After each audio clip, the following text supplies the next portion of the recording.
Para quem duvidava que o mundo está virando do avesso e precisava de mais provas, aí seguem 3.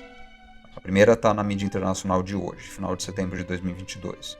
Uma jovem chamada Mahsa Amini morreu sob custódia da polícia moral iraniana, o que provocou protestos por todo o país. A linha de frente desse combate foi assumida por outras mulheres iranianas de tudo quanto é faixa etária. O protagonismo feminino persa não é novidade. Aquele é um povo com mulheres fortes durante toda sua história, mas nos últimos tempos esse protagonismo foi abafado pela tal polícia moral, que é uma instituição que modera o jeito como você se veste, com quem você anda, a que horas você anda com essa pessoa, sempre sob a alegação de manter a decência pública segundo a doutrina islâmica xiita. A jovem Mahsa, por exemplo, foi presa por deixar uns cachinhos de cabelo para fora do seu hijab e parecer livre demais aos olhos do Zé Povinho. Daí entra o novo protagonismo feminino do qual falei. As mulheres protestando neste momento estão em massa tirando seus véus e mostrando os cabelos inteiros como sinal de provocação. Algumas estão tirando os véus na frente da polícia e cortando os cabelos, como um sinal de basta frente a um costume de séculos para aquela variante minoritária de Islã mundial, a variante Shia. Os protestos já duram uma semana, estenderam-se por todo o país e já resultaram em dezenas de prisões, segundo os relatórios oficiais muito vagos do governo iraniano, mais vários outros assassinatos pelas mãos da polícia, em plena luz do dia. A indignação é tanta que isso não interrompeu e não interromperá o movimento tão cedo. E o governo iraniano está se sentindo tão ameaçado que chegou a bloquear redes sociais, WhatsApp e afins para tentar desorganizar o movimento. Mas está todo mundo na rua, oferecendo 2 opções: ou mudança e punição severa para todos os policiais envolvidos, ou desobediência civil. Daí a gente cruza o oceano. Na mesma semana, no dia 24 de setembro, o estado do Arizona, lá nos Estados Unidos, aprovou o retorno a leis relativas à liberdade reprodutiva do século XIX. Uma lei lá de 1864, de um mundo muito diferente do mundo em que vivemos. Que as mulheres se casavam na adolescência em geral, contavam como dependentes dos seus maridos, não podiam nem votar ou ter propriedade. Então, a partir de então, mesmo mulheres vítimas de violência sexual terão que carregar a criança do criminoso no ventre, mesmo se forem crianças resultantes de relações incestuosas. E tudo isso começou com argumentos de fundamentalistas cristãos sobre a santidade dos fetos. Vocês conhecem isso. Teve protesto? Teve. 4 pessoas foram presas, a polícia atirou gás lacrimogênico na rapaziada, então todo mundo foi para casa. E a lei fica, e vai estragar a vida de um monte de mulheres do Arizona daqui para frente, e no estado policial, que são os Estados Unidos, restará a ser voltadas reclamar pela internet. Esses são 2 casos emblemáticos, mas sugerem algo que analistas políticas têm observado sobre a nossa estranha época. Os direitos das mulheres na Ásia e no mundo islâmico como um todo têm tido avanços importantíssimos ultimamente, ao passo que os direitos das mulheres no mundo ocidental têm sofrido um baque sem igual nessa nova época de populismo de direita. A direita que tem colocado antifeministas em suas plataformas partidárias e ministérios para tentar frear algo que nas décadas de 60, de 70, parecia um progresso sem volta. Mulheres passariam a fazer o caralho que quisesse com seus corpos e estaria mais do que na hora mudar aquelas leis de direitos reprodutivos que foram criadas na época dos patriarcas das nações, séculos atrás. Essa inversão, digamos, na dinâmica histórica, se vê mais destacadamente no país com a maior população muçulmana do planeta em termos numéricos, a Indonésia, com a recente aprovação do pacote de leis TPKS em 9 de maio de 2022. Essa foi a primeira codificação devida de crimes sexuais no país, que demorou malditos 12 anos para passar no parlamento. Ou seja, enrolaram 12 anos para passar uma lei. Pois é. A gente conta o que aconteceu por lá, como foi a reação do Islã radical dentro do país e o que isso tudo tem a ver com o Brasil. Eu adianto que há uma surpreendente proximidade dos argumentos dos islâmicos mais extremistas que você puder imaginar, sobretudo de um partido indonésio chamado Partai Keadilan Sejahtera e os neoconservadores brasileiros. Argumentos que vamos destacar com base nos últimos debates de presidenciáveis que têm rolado por aqui.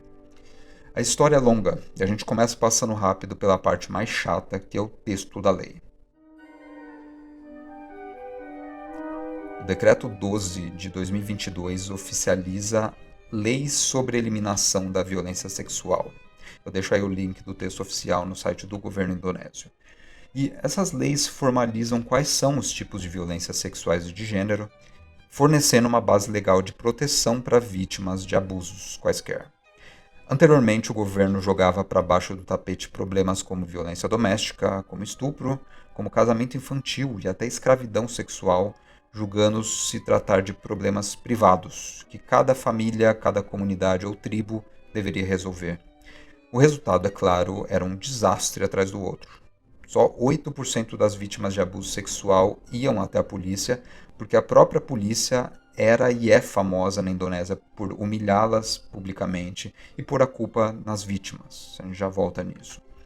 E houve vários problemas para as propositoras desse pacote de leis, que por si só constitui uma narrativa de lutas bem lutadas e de inteligência institucional. Serve de exemplo até para a gente entender a importância de movimentos sociais, de como movimentos sociais muitas vezes fazem o serviço que o governo não quer fazer ou não dá conta de fazer, e que partidos políticos, por terem o rabo preso com dinâmicas eleitorais e coligações, não têm coragem de fazer. O caso da Indonésia é ainda mais complicado do que o brasileiro, porque a esquerda lá foi literalmente assassinada ou exilada durante uma ditadura militar que durou de 1965 até 99. Partidos de esquerda nunca se reergueram de fato depois desse baque. Então, mesmo que a Indonésia tenha sido o quinto país do mundo a ter uma presidenta, a Megawati Soekarno-Putri, e ter 20,3% de parlamentares mulheres hoje, versus os 15% do Brasil, contando até mesmo uma mulher trans no cargo de líder de conselho regional, a Hendrika Mayora Victoria, coisa raríssima em países islâmicos, mesmo com todos esses dados, isso não significa que exista uma base feminista tão forte atuando dentro dos aparatos de poder, ou que essa base consiga peitar a maioria islâmica conservadora. Porque mulheres dentro do poder não necessariamente agem a favor de mulheres fora do poder. Isso não é algo que eu estou dizendo, mas que um grupo feminista chamado Komnas Perempuan teve que aprender a duras penas. E são elas as personagens principais dessa história. O Komnas Perempuan é a abreviatura para Comissão Nacional contra a Violência contra a Mulher, um grupo fundado mediante o Decreto Presidencial 181 de 1998. A fundação do grupo funciona naquela lógica de descentralização do poder, igual ocorre no Brasil quando a gente tem abertura de autarquias. Então, o governo reconhece que não dá conta de lidar com o problema ou oferecer um serviço para a sociedade, e é pressionado a oferecer esse serviço, então ele aceita transferir certos poderes para grupos independentes, para empresas privadas fora do governo. E pois é, no caso indonésio, esse serviço repassado do qual a gente está falando é proteger crianças e mulheres contra a violência doméstica e abuso. Em 1998, houve uma série de ataques contra a minoria chinesa que habita aquele país, e durante esses ataques houve uma dose muito alta de violência sexual. Em sua grande maioria, os criminosos saíram impunes, de boa, estão vivendo até hoje tranquilos. E a Komnas Perempuan nasceu desse contexto, porque mulheres de todos os segmentos da sociedade esfregaram na cara do governo e da polícia que eles nunca tiveram nem vontade, nem interesse, nem capacidade institucional para proteger mulheres, e que agora as mulheres da sociedade civil exigiam a autonomia para fazer esse serviço direito. O grupo nunca se ligou a um partido específico, e parte da sua força naquela sociedade tribal e multirreligiosa reside na sua variedade. Então há líderes católicas ligadas ao grupo, assim como sacerdotisas hindus, budistas ou muçulmanas, até militantes LGBTQIA+, nos moldes mais próximos do feminismo de terceira onda do Ocidente. E por contar com essa união que nem os homens tinham, elas começaram a eleger cada vez mais mulheres e começaram a ganhar um espaço no parlamento como nunca antes, de 1999 em diante. Mas as mulheres parlamentares não necessariamente passaram a agir a favor de outras mulheres, como adiantei. A Komnas Perempuan nunca se dissolveu e nunca deixou nas costas de parlamentares o serviço de escrever legislação a seu interesse. Antes, elas apelaram para a multiplicação de grupos de diferentes gerações, grupos pequenos, independentes. E raramente você vai colocar representantes islâmicas de 50 anos e riot girls lésbicas de 20 dentro de uma sala e fazer com que elas se entendam. Então, que surja dois grupos, cada qual lidando com seus problemas locais, com as suas demografias e gerações. Então, como nas Prampuan começou a se propor como um porta-voz desses outros grupos para o governo. E deu certo justamente por isso. Uma vez que havia um número grande de subgrupos representantes de vários setores da população feminina, elas começaram uma campanha para levantar estatísticas sobre a vida das mulheres, inclusive sobre violência contra a mulher, algo que o governo nunca tinha feito muito bem. Os resultados a qual chegaram foram assustadores. Matéria da Rotua Valentina Sagala para o Jakarta Post, edição de 4/7/2022. O relatório de 2019 da Comissão Nacional sobre a Violência contra as Mulheres, Komnas Perempuan, mostrou a taxa cada vez maior de violência sexual na Indonésia. Pelo menos 35 mulheres e meninas foram abusadas sexualmente todos os dias entre 2001 e 2011. O relatório também registrou um aumento de 14% nos casos de violência contra as mulheres, para um total de 406.178 casos. Naquele contexto surgiu o projeto de um pacote de leis que modernizasse definições de crimes contra a integridade feminina infantil, porque na legislação da época, uma vítima de abuso só podia abrir um BO na polícia alegando estupro se tivesse provas de que ela reagiu, trazendo coisas tipo roupas rasgadas do agressor ou sangue dele nas unhas, comprovação de coito vaginal e sêmen, mais um monte de detalhes extremamente constrangedores para uma pessoa recém-abusada e que nem sempre estão disponíveis. E se a mulher tivesse sido dopada, por exemplo? Na visão da polícia, a culpa seria dela. E o resultado é que, até passar a lei este ano, menos de 8% dos casos reais de estupro foram reportados para a polícia naquele país. Então, perseguição, abuso infantil contra meninos também, contra mulheres trans, crimes cibernéticos, voyeurismo, prostituição compulsória via ameaça, várias outras formas de crimes sexuais sequer tinham uma prescrição na lei vigente e passaram impunes. Tem uma região no país chamada Sunda, que é uma ilha que fica a leste de Bali, onde existe uma prática antiga indígena de cortejo chamado Kamin Tangkap. Ela consiste no seguinte: o camarada interessado numa moça conversa com a família dela com antecedência, oferece um dote, geralmente dinheiro ou terras, e após um acordo sigiloso, a sequestra com seus amigos. Leva ela para casa de um parente seu, tudo na surdina. Para os indonésios mais tradicionais, uma garota virgem que passa uma noite fora de casa dos pais passa a ser vista como comprometida. E o resultado esperado desses sequestros é que a moça acabe aceitando se casar antes de voltar para a casa dos pais envergonhada, os mesmos pais que a venderam em troca de dote. É uma prática ridícula, com mais de um caso em que a coisa acaba mal, a moça se machuca tentando fugir ou até morre.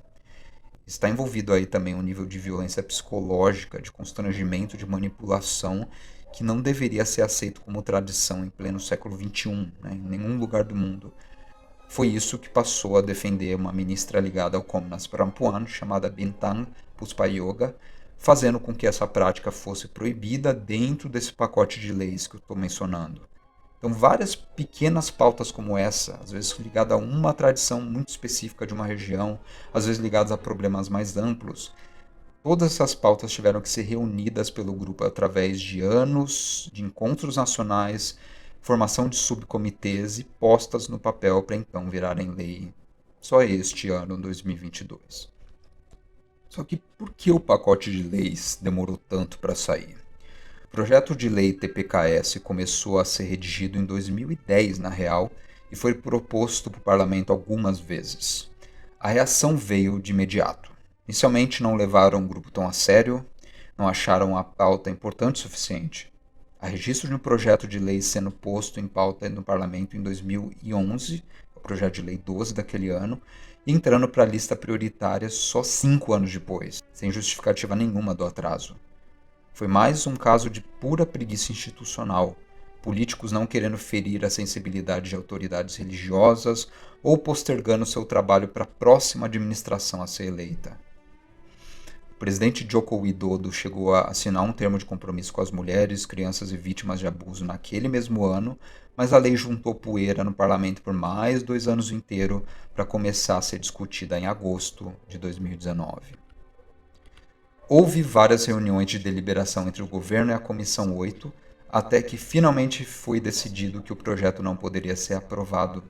O Partido da Justiça Próspera, o tal do PKS que eu mencionei, um partido linha dura muçulmano, reacionário até os ossos, se pôs veemente contra, argumentando que o projeto de lei promovia a legalização do adultério e das orientações sexuais lésbicas, gays, bissexuais e transgêneros LGBT, apesar de o projeto não fazer nenhuma menção às questões LGBT.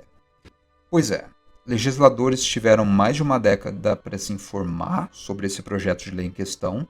Eles recebem dinheiro por isso, aliás, para ler os baratos que colocam na frente deles e discutir com o parlamento.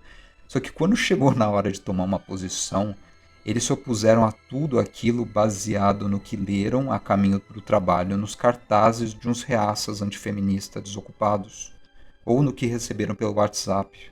E há discurso de políticos amalucados dizendo que a lei promoveria sexo livre, desestruturaria a família muçulmana e feriria a autoridade masculina. Se você ganhou cabelos brancos com esses 4 aninhos de governo Bolsonaro, você vai conseguir sentir empatia pelo que essas mulheres parlamentares a favor das leis TPKS tiveram que passar. Vai conseguir entender o nível de preguiça intelectual com que tiveram que se confrontar até.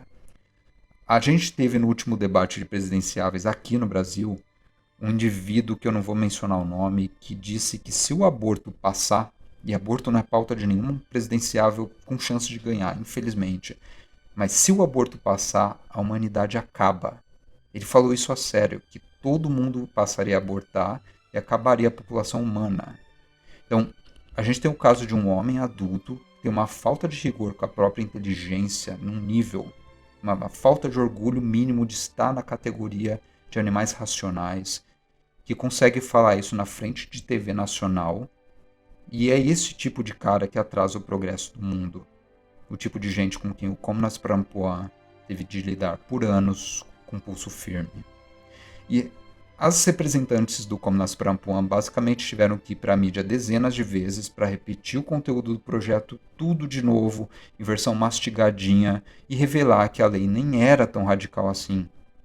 Então, uma delas menciona que todos os cartazes e petições contra o projeto de lei TPKS contêm mentiras. Todas as acusações do grupo que rejeita o projeto de lei, esse partido, como legalização de aborto, nem sequer foram incluídas no projeto. O projeto de lei TPKS foi elaborado com base nas experiências das vítimas. As vítimas têm tido dificuldade de acesso à justiça e à recuperação de sua saúde após o abuso. A violência sexual sofrida pelas mulheres é muito mais ampla do que prevê o Código Penal, portanto, o projeto TPKS é um avanço para proteger mulheres da violência sexual. Isso foi citado na matéria de Nur Aini, de 6 de fevereiro deste ano, para o Diário República. Só que os demais partidos, que poderiam ter dado uma força nesse caso, deram uma de João sem braço e ficaram quietos. Alguns alegaram certa dificuldade e problemas técnicos com o texto de lei proposto. Ele seria vago demais, precisaria de um refinamento técnico maior. É aquele caldo de conservadorismo burro e fundamentalismo religioso, aliado à preguiça de trabalhar, muito parecido com o que acontece no Brasil entre a extrema-direita e o centrão. E já que falamos de Brasil, deixa eu dar uma ideia de como a nossa lei contra a violência doméstica funciona. A lei que regula o atendimento de mulheres vítimas de abusos sexuais ou domésticos é a Lei de 12.845, de 1º de agosto de 2013, assinada pela ex-presidenta Dilma Rousseff. Ela se relaciona a outras leis, como a famosa Maria da Penha, mas enfim, é a lei que define violência sexual, que descreve o procedimento para suas vítimas, coisa muito direta, contendo 309 palavras ao todo. É uma página de Word isso. Pois bem, a lei indonésia que precisou ser reformulada para satisfazer o parlamento acabou com 17.268 palavras em 50 páginas de texto corrido. Ela teve que ser mais clara e minuciosa do que qualquer outra lei que existe na Constituição daquele país, no Código Penal daquele país. Não porque a cultura jurídica indonésia funcione assim, mas porque os parlamentares, como um todo, criaram tantos empecilhos para fazer a coisa passar, que a Komnas Perempuan comprou a briga e escreveu coletivamente um projeto de lei dividido em 9 partes, especificando o que é violência sexual. Então foi passando por 9 formas de violência a ser regulamentadas: assédio sexual, exploração sexual, contracepção forçada, que existe muito lá, aborto forçado, estupro, casamento forçado, prostituição forçada, escravidão sexual, tortura sexual. Até uma previsão de pena para quem espalha vídeos de sexo voyeurísticos onde a mulher não consentiu em aparecer. 4 anos de cana pro vacilão que espalhar esse material. Já que aquele movimento social teve de enfrentar o estigma por ser um grupo de arruaceiras, não entenderem muito de trâmites legislativos, elas acabaram redigindo a lei com nível de detalhamento e maestria técnica que a maioria dos parlamentares indonésios não dão conta. Isso não veio de partidos políticos de vanguarda, nem exclusivamente de mulheres parlamentares no poder. Isso veio de um movimento social que soube recolher experiências femininas de um país maior que o nosso, afinal, 270 milhões de habitantes, iniciar algo que certamente vai virar algo maior.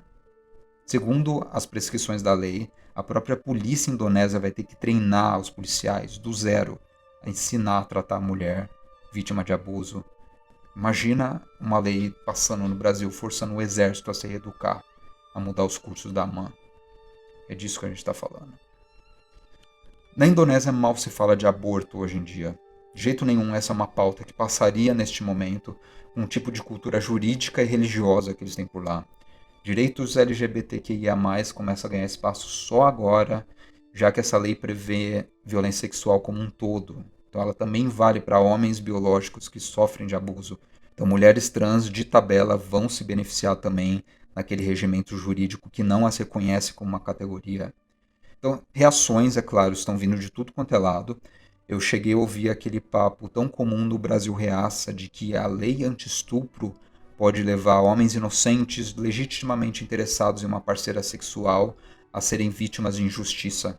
Então, seus rituais de seduções podem ser confundidos com violência e que, por isso, toda a legislação deveria ser invalidada para o machinho de balada não se sentir ameaçado. Meu irmão, na moral! E essa, é claro, é uma legislação que visa colocar predador sexual na cadeia, minha gente. É a mesmíssima coisa do outro lado do mundo, só que a beleza do mundo não está aí. Está na inteligência das pessoas. E eu fecho com uma recomendação de um webinar do Neil Mandala, com 6 membros do Komnas Perempuan, unindo perspectivas diversas dos direitos das mulheres em várias áreas do conhecimento. Está quase tudo em inglês, tá, das palestras, e está tudo bem acessível. O link vai no card e na descrição. Nesse vídeo a gente tem a diretora do Perkumpulan Lintas Feminis Jakarta, chamada Anindya Restuviani. Ela fala de um site desenvolvido pelo grupo para vítimas de violência doméstica, especificamente, que precisam de assistência. Então, desde uma casa segura para passar um tempo, até ajuda médica, jurídica, ou necessidade de emprego até, qualquer coisa. O site é charilayanan.com, e mesmo que você não entenda de indonésio e se interessa em ver como plataformas desse tipo funcionam num país em que o governo e as polícias não fazem nada para proteger a metade da sua população, eu recomendo dar uma olhada, dá para entender várias coisas. O usuário vai lá e seleciona a sua região, o tipo de serviço que precisa e já recebe um número ou e-mail para entrar em contato com subcomitês regionais ligados ao grupo. São de confiança e são fiscalizados a todo momento pelo Komnas Perempuan.